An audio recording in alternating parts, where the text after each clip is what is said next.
बिस्मिल्लाहिर्रहमानिर्रहीम। अस्सलाम वालेकुम। कैसे हैं आप सब? मुझे उम्मीद है ठीक ठाक होंगे और खैरियत से होंगे। अल्लाह पाक आपको और हमें हम सबको अपने हिफ्ज़-ओ-मान में रखे। आज आपके लिए लेकर आई हूँ बड़ी ज़बरदस्त सी, बहुत आसान और हमेशा की तरह बड़ी मज़ेदार सी रेसिपी। और आज की रेसिपी हम बनाएंगे बग़ैर चिकन के, और ये बहुत ही कम सामान में बनकर रेडी होगी। और देखिए माशाल्लाह से कितनी क्रिस्पी है।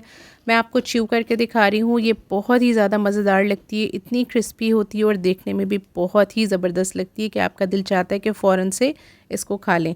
तो जनाब, आज की रेसिपी है थ्रेड रोल्स की रेसिपी, जो कि बहुत पसंद की जाती है, लेकिन आज हम इनको चिकन या किसी भी मीट के बग़ैर बनाएंगे, बहुत ही सादा और सिंपल तरीके से। तो चलिए अपने मज़ेदार से ये रोल बनाना स्टार्ट करते हैं।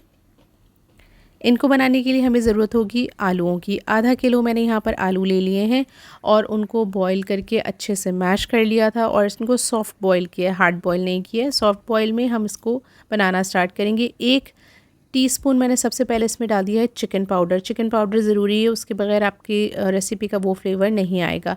आधा टीस्पून मैंने इसमें शामिल कर दिया है पिसी हुई काली मिर्च। आधा टीस्पून मैंने इसमें शामिल कर दिया है नमक। और बस जनाब, यही सिर्फ़ और सिर्फ 3 मसाले जाएंगे इस रेसिपी में, और ये बहुत ही लजीज बन के तैयार होगी। एक ब्रेड का स्लाइस था जिसको मैंने किनारे काट कर थोड़े से दूध में भिगो दिया था, और जब ये बिल्कुल सॉफ्ट हो गया तो जो इसका एक्स्ट्रा दूध है वो मैं निकाल लूँगी, थोड़ा सा इसको हाथों से प्रेस करके। और ये जो स्लाइस था दूध में भीगा हुआ सॉफ्ट हुआ हुआ, ये मैं इसमें शामिल कर लूँगी। आप यकीन माने, इतने शानदार आपके ये रोल्स की फिलिंग बनकर रेडी होगी। बहुत मज़ेदार, बहुत डिफरेंट, जो रोज़मर्रा हम चीज़ें और खाने खा रहे होते हैं उससे बहुत डिफरेंट फ्लेवर इसका आएगा। आप इस तरीके से जैसे मैं बता रही हूँ ज़रूर बनाइएगा, बहुत शानदार बनेंगे इंशाल्लाह ताला। अब इसके बाद मैंने ले लिया है कॉर्नफ्लावर। कॉर्नफ्लावर मैंने लिया है तकरीबन 2 टेबलस्पून भर के, और ये मैंने इसमें शामिल कर दिया। अच्छा, यहाँ मैं आपको एक टिप देती चलूँ कि आप इनको जब हाथों की मदद से इस तरह मिक्स करेंगे तो देख लीजिएगा कि जो आपका बैटर है ना, या जो आपका मिक्सचर है, वो बहुत ज़्यादा पतला या बहुत ज़्यादा मॉइस्ट नहीं होना चाहिए। अगर उसमें बहुत ज़्यादा पतलापन लग रहा है आपको, या आपको लग रहा है कि इसके रोल जो है वो प्रॉपर नहीं बनेंगे, तो आप 1 टेबलस्पून कॉर्नफ्लावर और डाल लीजिएगा। अब इसके थ्रेड्स को बनाने के लिए हमें चाहिए होगी समोसा पट्टी। ये होममेड समोसा पट्टी है, मैंने बनाकर एक साथ बहुत सारी फ्रीज़ कर ली थी। इसकी रेसिपी मैं दे चुकी हूँ। अगर आपको चाहिए हो तो लिंक मैं डिस्क्रिप्शन बॉक्स में डाल दूँगी, आप वहाँ से जाकर चेक कर लीजिएगा। घर में साफ़ सुथरी चीज़ बनाएं, ताकि रमज़ानों में और रोज़ों के बाद आपके जो घर वाले हैं उनकी सेहत अच्छी रहे। ये देखें, इस तरह से मैंने बारीक बारीक इन पट्टियों को साइड से काट लिया। कोई शार्प सी छुरी ले लीजिएगा, उसकी मदद से बहुत आसानी से कट जाएंगी। ये देखें माशाल्लाह से कितनी अलग अलग हो गई हैं सारी। अब इसमें मैं डाल रही हूँ 2 टेबलस्पून कॉर्नफ्लावर, ताकि ये आपस में चिपके नहीं, और हम जब रोल के साथ इसको चिपकाएं तो बहुत आसानी के साथ ये अटैच हो जाएं। मैंने ये देखें तकरीबन 10 पट्टियाँ ली थी, और उसके बारीक बारीक इनके लच्छे काट लिए थे, और इसमें 2 टेबलस्पून कॉर्नफ्लावर डाल लिया था। अब जो हमारा आलू का बैटर था या मिक्सचर था, उससे हम इस तरह से लंबाई में थोड़े से जैसे कटलेट्स बनाते हैं, इस तरीके से कबाब से नुमा से बना के रख लेंगे इस तरीके से। और ये देखें, ये आपके बहुत अच्छे से कटलेट्स जो हैं वो रेडी हो गए इस तरह की शेप में। इसी से हम रोल बनाएंगे। और ये सारी पट्टियाँ हैं जो मैंने साइड पे रख ली है। एक अंडा ले लिया है, मैंने उसको फेंट लिया है, उसमें कुछ भी नहीं डाला है, बिल्कुल प्लेन एग है। मैंने पहले उसको अंडे में डिप किया रोल को, और उसके बाद इस तरह से जैसे हम चिकन बनाते हैं, KFC स्टाइल चिकन वगैरह जैसे हमारी बनती है, उस तरह से क्रिस्पी ब्रोस्ट जैसे हम बनाते हैं, उस तरह से दबा दबा कर हम इसको रोल को इन पट्टियों में बार बार रोल करेंगे। उससे क्या होगा कि ये जो थ्रेड्स हैं वो इसके साथ अटैच होना शुरू हो जाएंगे। और ये देखें, इस तरह से हमारा थ्रेड रोल बहुत आसानी के साथ बन जाएगा।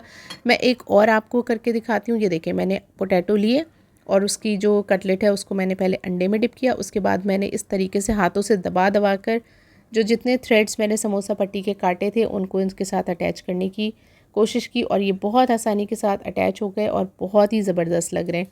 इसी तरह से हम सारे रोल्स रेडी करेंगे। इस स्टेज पे आप चाहें तो इनको फ्रीज़ भी कर सकते हैं, जब दिल चाहे निकालें और फ्राई करें। अच्छा, इनको हमें डीप फ्राई करना होगा, ये शैलो फ्राई नहीं होंगे, वरना इनके जो थ्रेड्स हैं वो जल जाएंगे और ख़राब हो जाएंगे। दूसरी तरफ मैंने ऑयल रख दिया था गर्म होने के लिए, और जब वो मीडियम गर्म हो गया तब मैंने इसमें ये रोल्स डालने स्टार्ट किए। और ये देखें, अभी मैंने 2 रोल डाले हैं। यहाँ पर मैं एक टिप आपके साथ शेयर करती चलूँ कि जब आप इनको फ्राई होने के लिए डालें तो तकरीबन 1 मिनट के लिए आपको इनको बिल्कुल भी टच नहीं करना है। अगर आप इनको 1 मिनट के अंदर अंदर जब ये सेट नहीं होंगे और टच करना और पलटना अलटना शुरू करेंगे, तो इसके सारे थ्रेड्स जो हैं वो अलहदा होना शुरू हो जाएंगे। 1 मिनट तक के लिए इसको एक साइड से आराम से कुक होने दीजिए। उसके बाद 2 चमचों की मदद से बहुत एहतियात के साथ इसकी साइड को चेंज कर लीजिएगा। जब एक बार ये फर्म हो जाएंगे तो फिर ये बिल्कुल भी ख़राब नहीं होंगे। तकरीबन 1.5 से 2 मिनट लगे थे मुझे इसको एक साइड से फ्राई करने में। इतना ही टाइम आपको दूसरे साइड से भी फ्राई करने में लगेगा। और आप अपनी जगह की या कैपेसिटी को ऑयल की देखते हुए इसमें रोल्स डालिएगा। बहुत ज़्यादा क्राउडेड मत कीजिएगा, बहुत ज़्यादा रोल भर देंगे तो वो एक दूसरे के साथ लगकर टूटेंगे। बस देखिए माशाल्लाह से दोनों तरफ से बहुत अच्छा सा कलर आ गया, खूबसूरत से गोल्डन फ्राई हो गए। तब हम इनको डिश आउट कर लेंगे इस तरह से किसी छन्नी पर। पहले थोड़ी देर इसी पे रहने देंगे ताकि एक्स्ट्रा ऑयल जितना भी है वो निकल जाए, और फिर उसके बाद हम इनको सर्व करेंगे केचप या किसी भी डिप के साथ या किसी भी सॉस के साथ जो आपको पसंद हो। मैंने यहाँ इसको होममेड केचप और रायते के साथ सर्व किया था, बहुत अच्छे लगे थे। आप भी इसी तरह से बनाकर सर्व कीजिएगा। रेसिपी मैं डिस्क्रिप्शन बॉक्स में डाल दूँगी, आप वहाँ से जाकर चेक कर लीजिएगा। बहुत ही टेम्पटिंग ये रोल बनकर रेडी होते हैं। आपने देखा कितनी आसान, सादा, बहुत ही मज़ेदार और सिंपल सी रेसिपी है। खाने में भी इंशाल्लाह ताला जब आप इसको खाएंगे तो बहुत ही यम्मी बनेगी और घर वाले हैरान रह जाएंगे कि इतनी कम चीज़ों के साथ आपने इतने मज़ेदार से रोल बनाकर फ्राई किए हैं। अपना बहुत ज़्यादा ख्याल रखिएगा। मेरी रेसिपीज़ पसंद आ रही हों तो अपनी फैमिली और फ्रेंड्स के साथ शेयर करना बिल्कुल भी मत भूलिएगा। इसी तरह की सादा और आसान सी रेसिपीज़ के लिए सब्सक्राइब कीजिएगा मेरा चैनल और मुझे दुआओं में याद रखिएगा। अल्लाह हाफ़िज़।